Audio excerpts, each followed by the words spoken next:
I watched my husband of 12 years raise his champagne glass, basking in the applause of our guests, and knew this would be our last celebration together. Not that he realized it yet.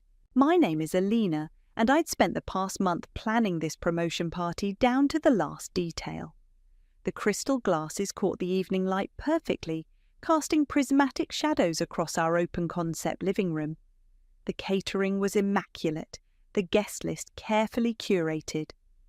Everything had to be perfect, not for Quentin, but for what would come after. "To my beautiful wife," Quentin announced, turning to me with that $1,000,000 smile, "who supported me every step of the way." I smiled back, ignoring the way his mother Sonia's lips tightened at his words.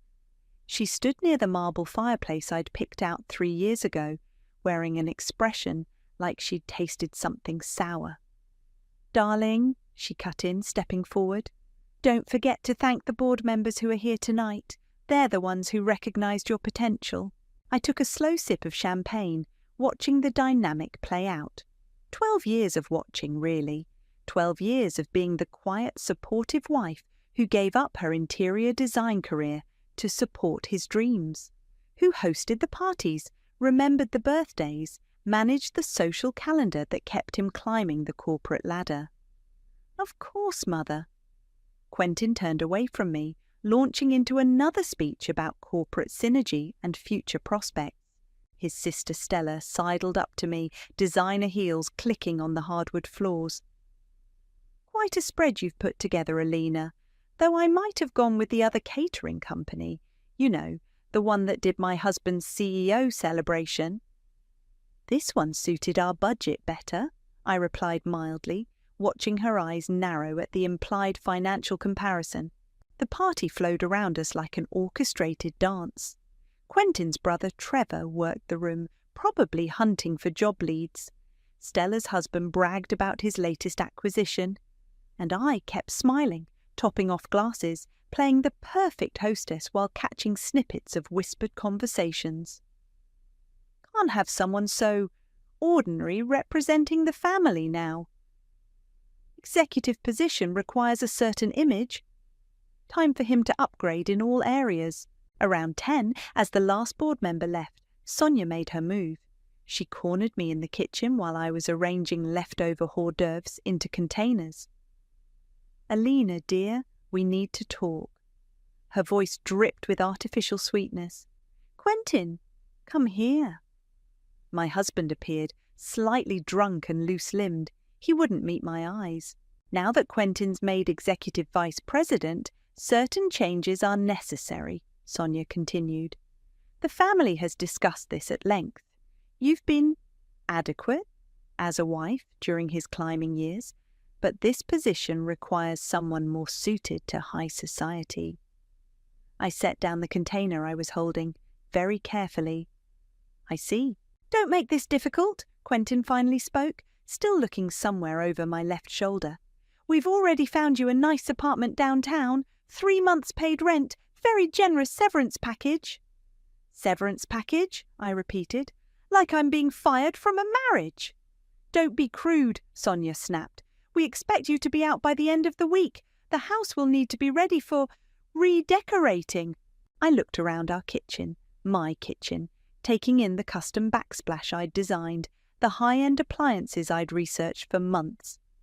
Then I looked at my husband, this man I'd invested 12 years in, who was now swaying slightly and checking his phone. "When?" I asked quietly. "What?" "When did you start planning this?" Sonia answered for him. "That's irrelevant. What matters is you'll leave quietly, with dignity. Unless you'd prefer we involve lawyers." I felt a smile spread across my face, small, serene, nothing like the screaming they clearly expected. "No need for lawyers. Not yet, anyway." I untied my apron and hung it precisely on its hook. "I'll pack a bag tonight." The relief on their faces was almost comical. Quentin actually looked surprised. He'd clearly expected more of a fight.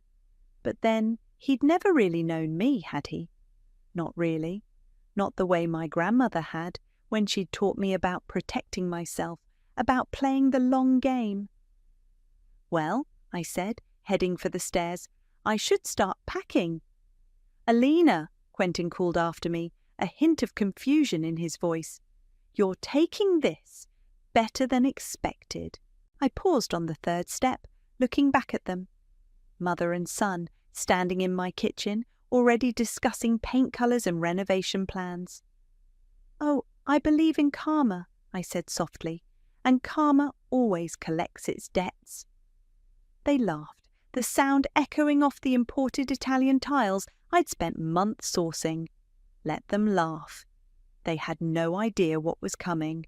The next morning, I packed exactly one suitcase, just enough clothes for a week, my laptop, and the small wooden box my grandmother had given me before she died. Behind me, I could hear Sonia directing the movers she'd already hired to refresh the house.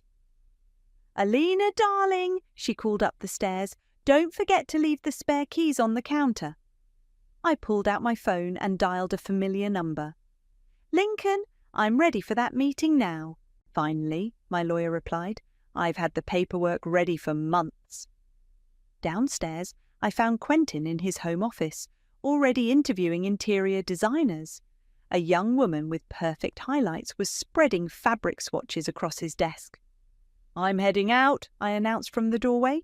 He barely looked up. The apartment keys are on the kitchen counter, 3 months like we discussed. That's generous of you, I said, keeping my voice neutral, using my kitchen counter to leave keys to an apartment I never asked for.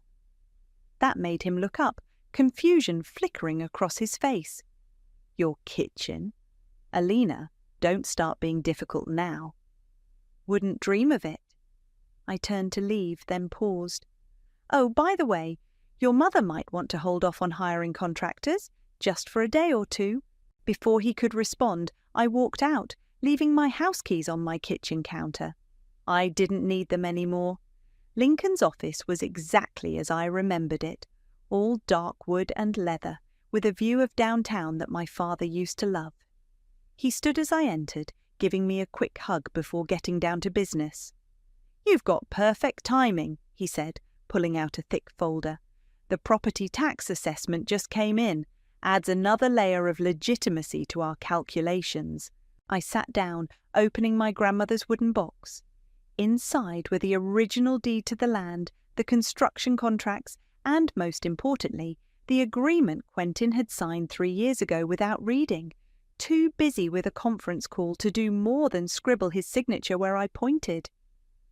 How long before they realise? I asked. Lincoln grinned, spreading the documents across his desk. The cease and desist letter will arrive by courier this afternoon. Certified mail, very official. Then we give them 48 hours to respond before filing the formal eviction notice. And they can't fight it? Please, Alina, your grandmother was a genius. The land trust she set up is ironclad.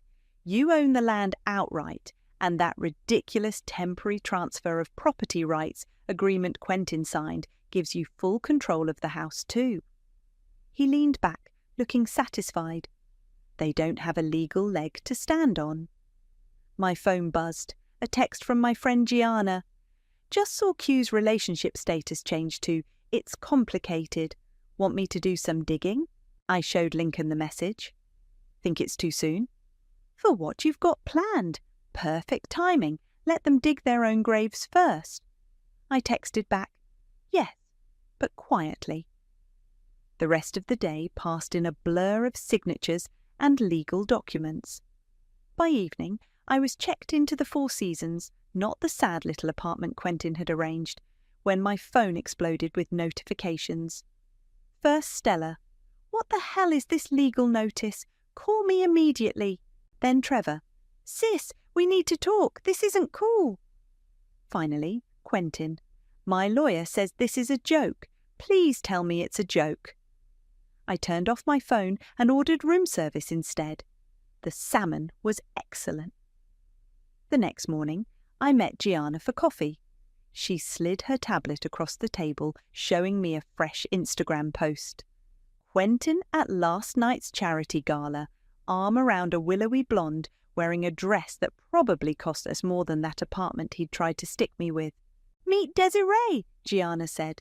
Influencer, aspiring model, and apparently your replacement. They've been DMing for months. Months, I repeated, sipping my latte. How interesting. Want me to run the story? Not yet. Let's wait for... My phone rang. Lincoln. They're here, he said, sounding amused. All of them. Sonia's threatening to sue everyone in the building. I checked my watch. Right on schedule. Put me on speaker. I heard the click. Then Sonia's voice. Absolutely ridiculous. We'll have your license for this. Hello, Sonia, I said calmly. I assume you've had time to review the property documents? Silence fell. Alina. Quentin's voice shook slightly. What are you doing? Collecting what's mine. You have 48 hours to vacate my property before I file formal eviction proceedings. And yes, mother dearest, this is completely legal. You might want to ask Quentin about that document he signed 3 years ago, the one he was too busy to read. You manipulative little... Sonia began. Goodbye, Sonia. Quentin, do try not to damage anything while moving out. I'll be doing a full inventory. I hung up and looked at Gianna. Now we can start working on that story. 3 years earlier, I stood in what would become our dream home, watching Quentin wave away the contractor's concerns about the foundation plans. Just handle it, he'd said, already walking away with his phone pressed to his ear. My wife deals with all that decorating stuff. The contractor, Mike, turned to me with raised eyebrows. Mrs. Riley, about these modifications. The reinforced foundation stays, I said firmly, remembering my grandmother's words about building on solid ground, both literally and figuratively. And everything gets filed exactly as we discussed. Now, sitting in Gianna's office, I watched her scroll through old photos of the house's construction, every detail documented, every change logged and filed with both the city and my lawyer. This is gold, Gianna said, clicking through the images. Look at this one. Quentin signing papers while on his phone, not even looking. And here's Sonia criticising your choices while you're literally paying for everything. My grandmother's inheritance built that house, I said quietly, every penny documented, every transaction traced. Speaking of traces, Gianna turned her laptop around. Your replacement's been busy. Desiree's Instagram feed filled the screen. Photos of her and Quentin at charity events, private dinners, exclusive clubs, all dated weeks before I'd been thrown out. The latest post showed her wearing a designer dress in my living room, caption reading, New chapter, new home, Saksha blessed. She works fast, I noted. Want to work faster? Gianna's fingers hovered over her keyboard. One anonymous tip to my lifestyle column about a corporate executive's suspicious timeline. Not yet. Let's see how they handle the eviction notice first. My phone buzzed. Lincoln sending updates. The certified letter had been delivered, and Quentin's lawyer was already trying to negotiate. They're offering to buy the land, Lincoln's message read. Lowball offer? Should I laugh now or wait for the meeting? I texted back, let them sweat. Gianna leaned back in her chair. Remember when you first suspected this might happen, right after his first promotion? I did remember. It was during another party, watching Sonia parade potential dates in front of Quentin despite my presence. I'd gone home and called my grandmother that night. Never trust a man who lets his mother shop for your replacement, she'd said, but trust the law and always, always read the fine print. The next day, she'd introduced me to Lincoln. My phone buzzed again. Stella this time. This is ridiculous. Mother's having chest pains from the stress. You need to stop this now. I showed Gianna the message. She snorted. Funny how they only care about stress when it's affecting them. Should have thought about that before they tried to upgrade me, I replied, then forwarded Stella's message to Lincoln. Documentation of harassment? Every little bit helps, he responded. Gianna turned back to her computer. Oh, this is interesting. Desiree just went live on Instagram. Want to watch? We huddled around her screen as Desiree's perfectly made-up face appeared, standing in what used to be my bedroom. Just a little drama with the old house, she was saying, flipping her hair. But Quentin assures me it's nothing to worry about. We're already planning the most amazing renovations, though this awful backsplash has to go immediately. I felt my jaw tighten. I'd designed that backsplash myself, incorporating elements from my grandmother's old home. Save that video, I told Gianna, evidence of attempted property alterations without owner consent. Already downloading, she grinned. Want to see something else interesting? Check out the comments. The live stream was filling with questions. Whose house was it before? Didn't Quentin just get divorced? Wait, wasn't he married like last week? Desiree's perfect smile faltered slightly as she tried to keep up with the comments. Oh, that's all just boring legal stuff. We're focusing on the future, right, babe? Quentin appeared in the frame, looking significantly less polished than usual. Desiree, maybe we should wait on the renovation plans. But you promised. Her voice took on a whiny edge. You said once the old furniture was gone. Stream ended, Gianna announced as the screen went black.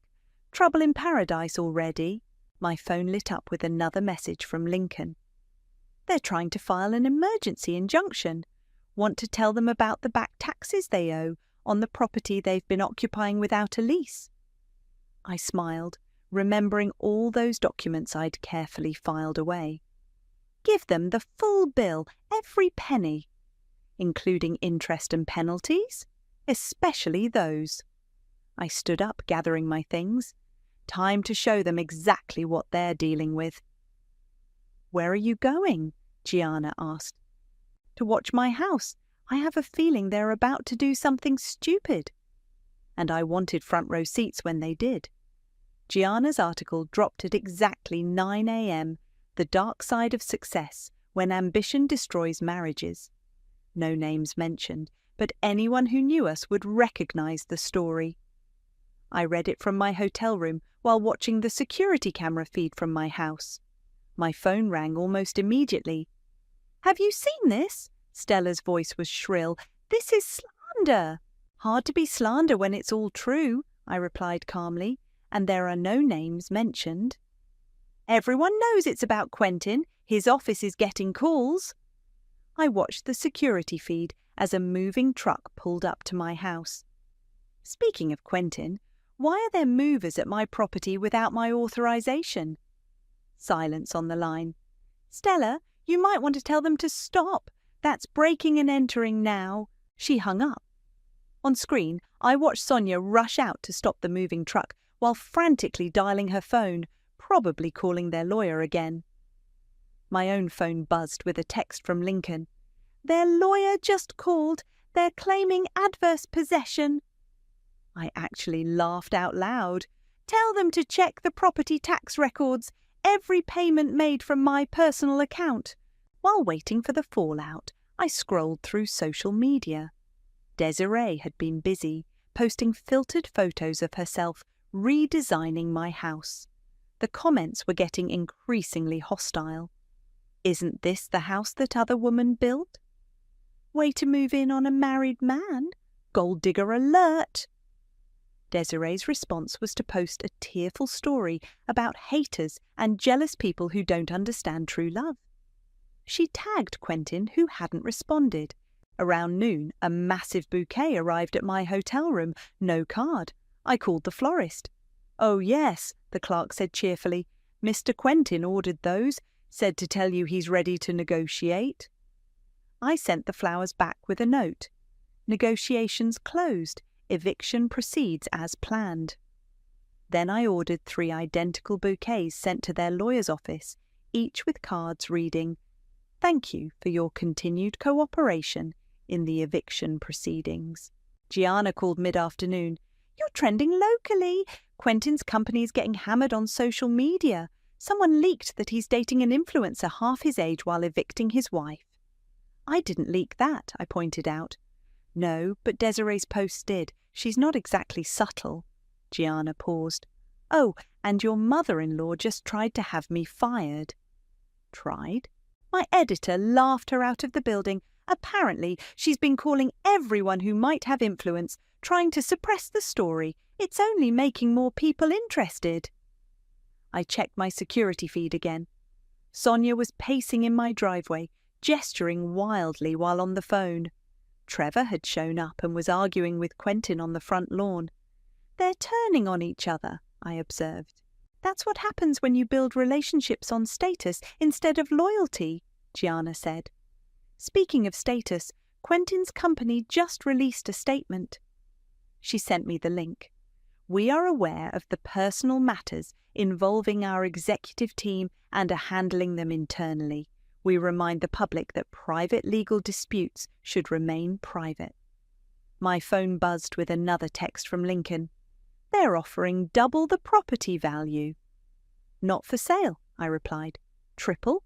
The house isn't for sale at any price, but they're welcome to rent it at market value plus damages. I watched through the security camera as Lincoln's latest message was delivered. Quentin opened it right there on my front lawn. His face went pale. What did you send him? I asked Lincoln. The bill for 3 years of unpaid rent, plus penalties for unauthorized occupancy and attempted property modifications. Just over $2 million. On screen, Trevor grabbed the paper from Quentin's hands. His mouth fell open. How long do they have to pay? I asked. 48 hours, or we proceed with formal eviction and property seizure. Sonia was reading the paper now, her face turning an alarming shade of red. She started jabbing her finger at Quentin's chest. I turned up the volume on the security feed just in time to hear her scream. You signed this without reading it. What kind of idiot are you? Mother, please, Quentin tried to calm her. We can figure this out. Figure it out. She owns everything. The land, the house, even the improvements we made. How do you figure out $2 million in 2 days? Trevor threw up his hands. I told you this was a bad idea, but no, you had to push him to upgrade to someone more suitable. Well, look where that got us. My phone lit up with a text from Quentin. Can we talk? Please, just us. I watched him on screen, standing in my driveway looking lost while his family imploded around him. No, I texted back, but you can start packing. The private dining room at Leblanc was quiet enough to hear a pin drop. Quentin sat across from me, looking like he hadn't slept in days. His usually perfect suit was slightly wrinkled, and his designer watch was missing, probably pawned in a desperate attempt to raise funds. You look terrible, I observed, sipping my water. $2 million, Alina? That's insane. Market rate for the property, plus penalties, plus interest. I pulled out a folder and slid it across the table. All itemised, all legal. He flipped through the pages, his face growing paler. The structural modifications. You mean the ones Desiree announced on Instagram before getting proper permits? Yes, those added quite a bit to the total. She didn't know that it wasn't your house to renovate. Clearly. The waiter appeared. I ordered the most expensive item on the menu. Quentin just asked for coffee. Mother's furious, he said after the waiter left.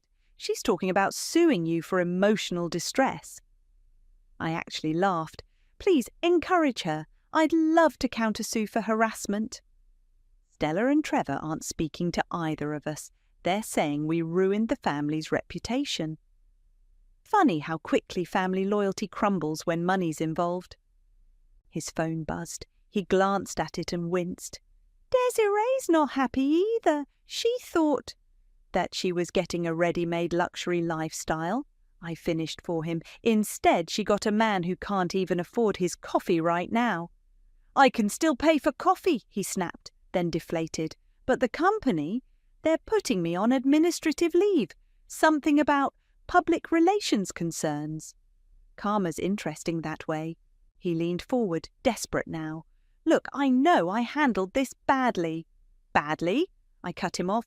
You let your mother orchestrate throwing me out of my own house so you could move in your Instagram model girlfriend. Badly doesn't begin to cover it. I'll make it right. Just tell me what you want. Name your price. My lunch arrived. Wagyu beef that cost more than Quentin probably had in his account right now. I cut into it slowly, savouring the moment. What I want, I said carefully, is for you to understand exactly what you threw away. Not just me, but everything I built while you were too busy climbing the corporate ladder to notice. The house is just a symbol. Every detail in that house, every fixture, every design choice, I made it while you were ignoring me. I built our life while you planned to replace me. His phone buzzed again. This time I caught Desiree's name on the screen before he turned it face down. She's moving out, he admitted. Says she can't handle the drama. No trust fund baby wants a boyfriend who can't afford her lifestyle, I agreed, especially one who's about to be evicted. About that, he pulled out a wrinkled document. Mother found an investor. We can pay the $2 million, but we need more time. I held up my hand. The deadline stands, 48 hours, or we proceed with eviction. Be reasonable. I'm being reasonable. I could have had you arrested for attempting unauthorized renovations. Instead, I'm giving you time to leave gracefully. His face hardened. You planned this, all of it. The land trust, the contracts, everything. Oh, Quentin, I just protected myself while you were busy protecting your ego. I dabbed my lips with the napkin. Your mother taught me that, actually. All those years of watching her manipulate everyone around her. I learned a lot. So this is revenge? This is consequences. You chose status over loyalty. Now you get to experience life without either. His phone buzzed a third time. He checked it and went pale. Problem?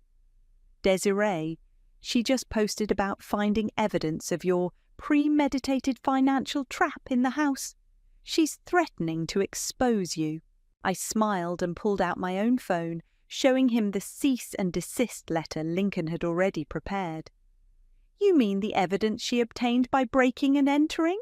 The evidence she just admitted to stealing on social media?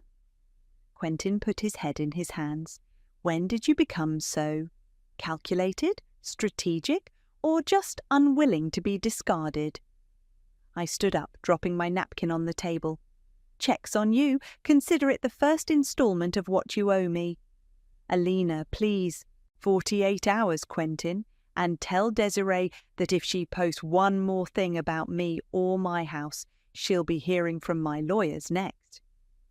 I walked out, leaving him with the bill he couldn't afford and the realization that he'd underestimated me for the last time. The moving trucks arrived exactly 48 hours later. I sat in my parked car across the street, watching the chaos unfold through my windshield. Sonia was directing the movers like a general commanding troops, while Stella supervised the packing of what she claimed were family heirlooms. My phone buzzed with a text from Lincoln. Want me to verify they're not taking anything that belongs to the house? Already handled, I replied, watching my hired inventory specialist photograph every item being removed. Where's Quentin? Still trying to get an emergency court hearing. Judge denied it 10 minutes ago. A sleek red convertible screeched to a halt in front of the house. Desiree jumped out, designer sunglasses barely hiding her tear-streaked makeup. You can't just leave, she screamed at the house. We had plans. What about my influencer house tour series? Quentin emerged from the garage carrying a box of his belongings. Not now, Desiree. Not now? I turned down a sponsored trip to Bali for this. My followers were counting on seeing the renovation. I rolled down my window slightly to hear better. There is no renovation, Quentin snapped. There's no house. There's no money. It's over. Over? Desiree's voice hit a pitch that probably disturbed local dogs. What do you mean over? He means, Sonia cut in, that thanks to his ex-wife's manipulative scheme, we're all being evicted, and he's being suspended from work. Happy now, Desiree? Is this enough drama for your precious followers?" Desiree ripped off her sunglasses. "Suspended? But what about the country club membership you promised? The summer house in the Hamptons?" I couldn't help but laugh. The sound carried just far enough to make them all turn toward my car. Desiree spotted me first. "You!" She started marching across the street. I stepped out of my car, Lincoln's cease and desist letter ready in my hand. "Careful. You're already facing potential charges for the items you removed from my house without permission." She stopped short. "Your house? This was supposed to be my house, my big break." "Desiree," Quentin called weakly, "please don't make this worse." "Ooh, worse?" She whirled on him. "You told me you were divorced. You said this was our fresh start." "Actually," I interjected, "we're not divorced yet. He never filed the papers." I smiled at Quentin. Funny oversight for someone so eager to upgrade, don't you think? Sonia dropped the vase she was carrying. It shattered on the driveway, the same driveway where she'd told me I wasn't good enough for her son. "You mean," she sputtered, "this whole time?" "Legally, I'm still your daughter-in-law," I confirmed. "Not that it matters now." Desiree let out a sound between a scream and a sob. "I can't believe this. I've been living with a married man. Do you know what this will do to my brand?" She stormed back to her car, phone already in hand, presumably to damage control her social media. The convertible peeled away, leaving black marks on the street. "Well," Trevor emerged from the house carrying his own box, "that's the last of my stuff. Good luck with whatever this is." "Where are you going?" Sonia demanded. "Away from this mess. I've got a job interview in Seattle next week." He looked at me. "Nice play, Alina. Guess we should have read those contracts after all." Stella appeared next, her perfect makeup finally showing cracks. "Mother, the movers need your credit card for the additional hours." "What? But Quentin was supposed to—" "I can't," Quentin interrupted. "All my accounts are frozen pending the company investigation." I checked my watch. "You have 30 minutes before I call the police to remove any remaining trespassers." "You were always smarter than me, weren't you?" Quentin said quietly. "No," I replied. "I was just never as selfish as you." One by one, they loaded into their separate cars. Sonia was still muttering about lawyers. Stella was on the phone with her husband, probably begging for money. Trevor had already disappeared. Finally, only Quentin remained, standing in the driveway looking lost. "The divorce papers will be delivered tomorrow," I told him. "Don't worry, I'm not asking for alimony. The house is enough." "I really loved you once," he said. "No, you loved what I could do for you. There's a difference." He nodded slowly, picked up his last box and walked to his car. In the end, that's all it took. One box to pack away 12 years of marriage. I waited until they were all gone before walking up to my front door. The key slid into the lock smoothly, like coming home after a long trip. Inside, the house was a mess of moving debris and abandoned packing materials. But it was mine, all mine. Time to redecorate. "The master bathroom needs to be completely gutted," I told the contractor, stepping over the remains of Desiree's attempted renovation. "And that awful gold paint she started needs to go." Mike, the same contractor who'd built the house, whistled at the damage. "They really tried to work without permits, huh?" "They really did." I handed him a folder of designs. "Think we can fix it in 3 weeks?" "For you? Absolutely. Though I got to ask, what's the rush?" I smiled. "It's going on the rental market. High-end, short-term luxury stays." My phone buzzed, Gianna calling. "Turn on Channel 8 News right now." I pulled up the stream on my phone, Mike peering over my shoulder. The headline scrolled across the bottom. "Local executive faces investigation over property dispute." The reporter stood outside Quentin's company headquarters. Sources say the suspension comes after allegations of unauthorized use of company resources to facilitate personal real estate transactions. This follows viral social media posts by his girlfriend, influencer Desiree Stevens, alleging fraudulent property claims. "Oh dear," I said, not feeling sorry at all. "Seems Desiree's revenge posts backfired." "That's not all," Gianna sounded gleeful. "Guess who's suing each other?" "Who?" "Trevor filed a lawsuit against Stella, claiming she stole family heirlooms during the move. Stella countersued, saying Trevor took their grandmother's jewelry. And they're both suing Sonia for apparently promising each of them the same vacation property in Florida." Mike shook his head. "Rich folks sure know how to implode." "The best part," Gianna continued, "Sonia doesn't even own that Florida property. It belongs to their aunt, who's now suing all of them for harassment." My phone beeped with another call. "Lincoln?" "Hold on," I told Gianna, switching lines. "What's up?" "You'll never guess who just tried to claim ownership of your house through a shell company." "Sonia." "Close. Quentin. Apparently, he took out loans using company collateral, claiming he owned the property. That's what triggered the investigation." I sat down on the stairs, laughing. "He really never learned to read contracts, did he?" "No. Oh, and remember that investor they found? Turns out it was Trevor, promising money he didn't have. The bank's now investigating all of them for attempted fraud." Mike was still examining the bathroom disaster. "Want to hear something funny? That gold paint they used? It's not even real gold leaf. It's cheap spray paint that's probably toxic." "Perfect metaphor," I mused. "All flash, no substance." My phone buzzed again. An email from a women's investment group.